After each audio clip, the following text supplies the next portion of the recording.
What's up, YouTube? So I've got a new favorite perfume love. Not my favorite perfume ever, but this is a new love for me. It's a new old discovery. I've known this fragrance for almost 10 years, and it's been, it's gone through these peaks and valleys. YouTubers loving this fragrance and it being put on the back burner, and then years later you hear somebody else raving about it. Now it's my turn, and I just discovered this recent. Again, it's an old love. I've had a bottle for years and years and years in the old Guerlain packaging. This is the new packaging, and in my discovery of Santal Paurosa, recently I asked the sales assistant what is the least selling perfume from this range. To my shocking demise, they told me it was Tonka Imperiale, so I came home with a bottle. And so glad that I have. And I've always said I don't enjoy sweet perfumes. I don't like sweet perfumes. I don't like gourmands. Gourmands have no place in perfume for me.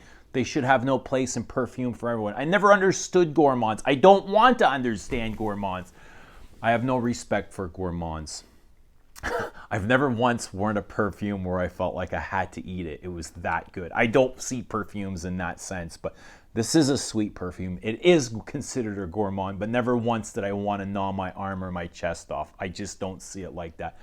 However, I really, really had to step outside of my biases, and it was just in the moment of wearing this perfume that I've grown appreciation for it.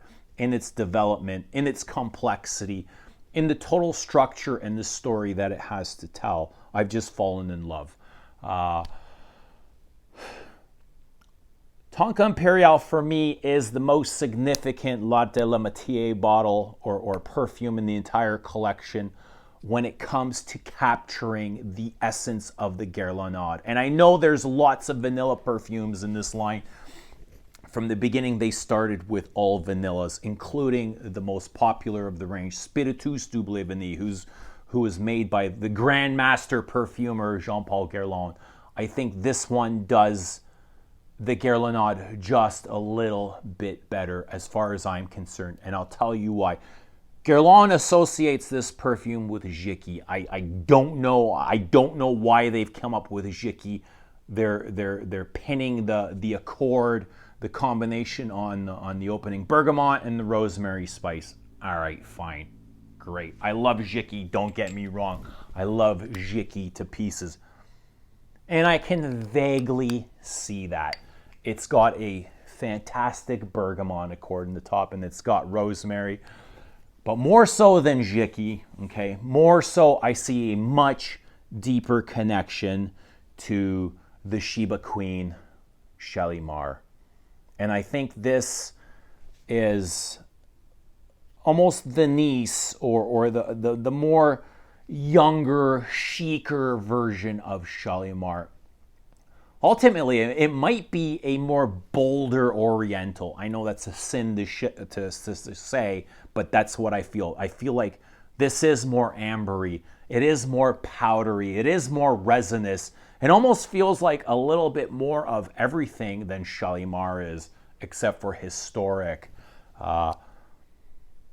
So powdery in the dry down, so resinous. It's got these scorched Tonka accord. It's got this beautiful warm vanilla. A total warm perfume. I've been wearing it out in this frigid, crappy Toronto weather all week long. And it's like wearing a wool knit sweater. It's like an extra layer of comfort and warmth. It is Shalimar. You take it. Shalimar to me has always been about bergamot and vanilla, and that contrast, that sparkling bergamot and the warm powdery vanilla. And you got that here. You have that sparkle of bergamot, and you have the warm powdery dry vanilla. But you got you replace the leather in Shalimar, and you add the tobacco note here. What we've got that boozy, I'm guessing a little bit of lavender to add herbal tobacco, fresh, earthy, green tobacco, which helps with the warmth of this. But I love it, not only for its comparison to Shalimar or what it reminds me of Shalimar, but it also reminds me of my favorite time of year, Christmas. I get a lot of cinnamon from this. Cinnamon is not a listed note, but it's very evident or redolent of cinnamon, of gingerbread cookies or gingerbread houses. It reminds me of church. It's a very churchy perfume, just as Shalimar is. Very smoky, very incense. This is more incensey, more resinous. Benzoin, the line, the first few arts and materials line to me were not only of vanilla, but benzoin too. You look at Bois d'Armenie, it's benzoin and vanilla.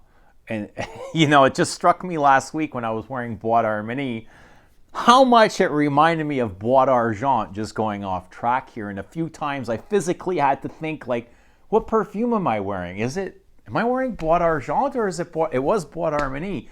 And lo and behold, they're both by Annick Minardo. I don't know how they get away with this, but to me, they are so similar. I don't want to say 100%, like I have to go back and wear Bois d'Argent again, but in my memory tells me that they are so similar.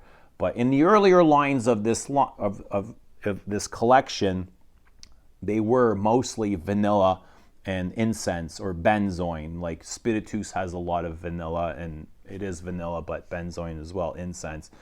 Cuir Beluga, it's leather, but it had the incense and the vanilla. Angelique Noir, incense, vanilla. You go on and on. Bois d'Armenie, the same thing. But so I love it because it reminds me of Shalimar. It's Shalimar's chic sister. It reminds me of Christmas. But I'll put another fragrance. So Guerlain, they say it is an ode to Jiki. To me, it's more Shalimar. And I think, again, Thierry Wasser paired it with L'Homme Ideal. It reminds me a whole lot of L'Homme Ideal. And here it is the rosemary, the almond, the cherry, the tonka, the ambers, the smoky incense accord in the base. This is like a designer or mainstream version of the niche Tonka Imperiale. Very much so. It's undeniably, they're undeniably related. Great designer perfume, by the way, even though I like to bitch about it, but it's Guerlain, and I always have the high expectations coming from Guerlain and Thierry Wasser. So this is something that I'm enjoying immensely, and I imagine I'm going to wear the crap out of it during the fall and even in the winter months. And I love it because it's so warm and it keeps me warm.